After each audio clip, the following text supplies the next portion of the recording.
오늘 우리가 읽은 시편 135편의 말씀은 일명 모자이크 시편이라고 불리는 말씀입니다. 이는 이 시편의 각 절의 내용이 다른 시편으로부터 발췌해서 왔기 때문에 이것저것 여러 시가 모자이크처럼 모였다라고 해서 이렇게 불려지고 있습니다. 그럼에도 불구하고 이 시편은 그 메시지가 아주 분명할 정도로 참심하고 또 우리에게 정확하게 다가오는 감동 있는 시라고 볼 수 있겠습니다. 마치 하나님의 말씀은 우리가 많이 대했다 할지라도 성령께서 그 말씀을 주장하실 때 마치 새롭게 우리에게 다가오는 그런 놀라운 시냇물처럼 그렇게 우리에게 영적으로 새롭고 감동 있게 다가오는 것입니다. 사실 우리가 믿음 생활하면서요, 가장 주의할 것 중에 하나가 뭐냐면 하나님의 말씀을 진부하게 받아들이는 겁니다. 예를 들어서 설교를 듣는다고 해도 이 말씀을 읽으면 이 말씀 나 아는 거야 그러면서 그 말씀에 대해서 새롭게 들으려고 하지 않고 그냥 그 말씀이 원래 있는 그런 내용이 뭐다라고 생각하면서 듣는 것은 사실 말씀을 바르게 듣는 태도는 아닌 것입니다. 말씀을 항상 새롭게 대하기 위해서는 마치 하나님께서 오늘 나를 위해서 새로운 우물을 파서 주시는 것처럼, 또 성령께서 내게 새로운 것을 허락하셔서 나로 하여금 하나님의 놀라운 세계 가운데 초청하시는 것처럼 기쁜 마음으로 받아들여야 되는 것이고, 그러기 위해서는 우리가 항상 성령에 의지해서 말씀을 들을 수 있어야 되는 겁니다.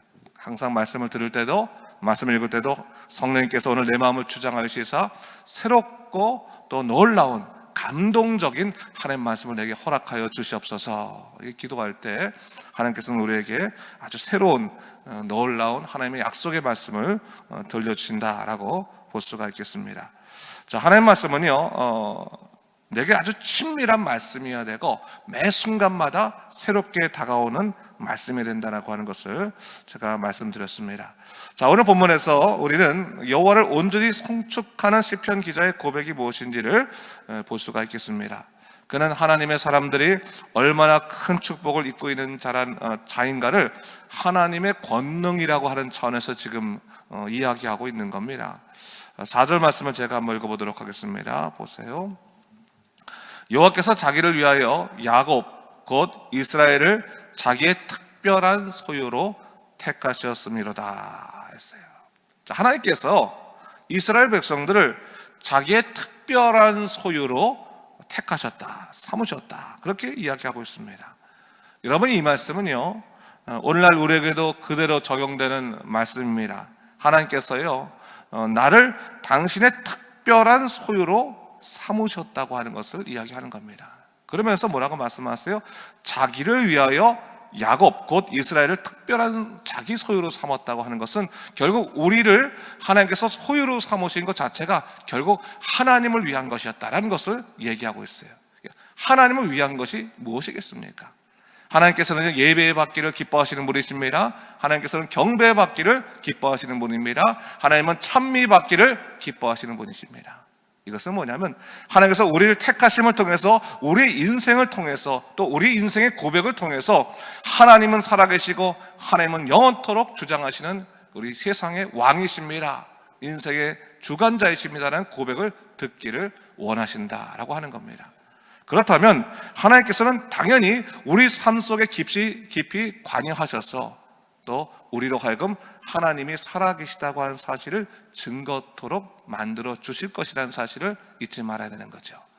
그런 의미에서 본다면요, 우리 인생이라고 하는 것은요, 항상 하나님의 증거다, 살아계심의 증거, 임재하심의 증거라는 것을 알아야 돼요.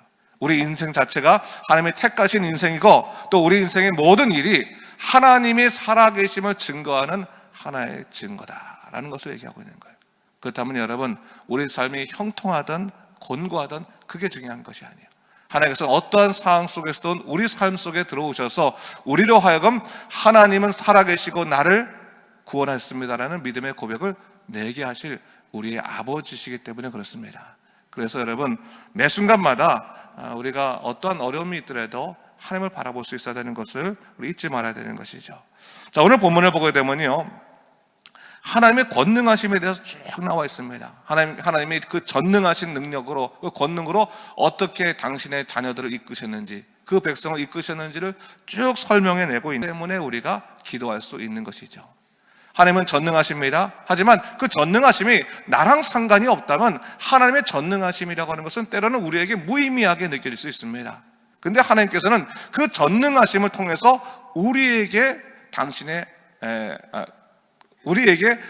하나님께서 당신의 우리의 아버지라고 하는 것을 증거하시기 때문에 우리는 기도를 통해서 전능하신 하나님을 만날 수가 있게 되는 것이죠. 그게 바로 오늘 본문에 나와 있는 가장 큰 주제 중에 하나라는 것을 우리가 잊지 말아야 됩니다. 그런 의미에서 우리 6절과 7절 말씀을 함께 더불어 읽도록 하겠습니다. 6절과 7절입니다. 시작. 여호와께서 그가 기뻐하시는 모든 일을 천지와 바다와 모든 깊은 데서 다 행하셨도다. 안개를 땅 끝에서 일으키시며 여호와께서 그가 기뻐하시는 모든 일을 천지와 바다와 모든 깊은 데서 다 행하셨다고 말하고 있어요. 한마디로 그분이 능력을 행하지 못하는 것은 없다라고 말씀하시면서 하나님께서는 당신이 기뻐하신 일을 행하시는 분이시다라는 것을 이야기하고 있어요. 여러분, 하나님의 놀라우신 말씀을 읽는 그 방법이 두 가지가 있습니다. 하나는 뭐냐면 바로 기록하신 책을 통해서 하나님의 말씀을 읽을 수 있어요. 하나님의 뜻을 발견할 수 있어요. 성경을 읽다 보면 하나님께서 어떻게 이 땅을 창조하시는지, 어떻게 우리 인생을 이끄시는지가 다 책에 기록되어 있습니다. 또한 한 가지가 더 있는데 그것이 바로 자연이에요. 자연. 이 자연을 보게 되면 하나님께서 얼마나 우리 인생을 사랑하시는지, 하나님께서 어떻게 우리 이 세상을 이끄시는지를 이 자연을 통해서 우리가 하나님의 말씀을 또한 읽을 수가 있습니다. 오늘 자연을 통해서 하나님께서 말씀하시는 것을 한번 우리가 기억해 보라고 지금 시편 기자가 이야기하고 있는 겁니다. 이 자연의 수많은 일들 하나님이 일으키셔서 하나님께서 모든 것을 당신의 섭리대로 뜻대로 이끄시는 그 모든 것을 보게 될 때 우리는 하나님이 기뻐하신 뜻이 무엇인지를 알 수가 있다라고 하는 것을 우리가 기억하게 되죠. 그렇다면 여러분, 우리도 하나님의 피조물입니다. 그렇다면 하나님께서 우리 인생을 궁극적으로 당신의 기뻐하시는 뜻대로 이끄실 것이라는 확실히 있어야 되는 겁니다. 특별히 택하신 자들은 예수 그리스도로 말미암아 구원을 받았기 때문에 그 인생 자체가 하나님께서 돌보시는 인생이 되었음을 우리가 잊지 말아야 되는 것입니다. 그래서 여러분, 믿음의 사람들은요, 어려운 일이 있을 때 낙심을 우선적으로 하는 것이 아니라 기도를 우선적으로 하는 것입니다.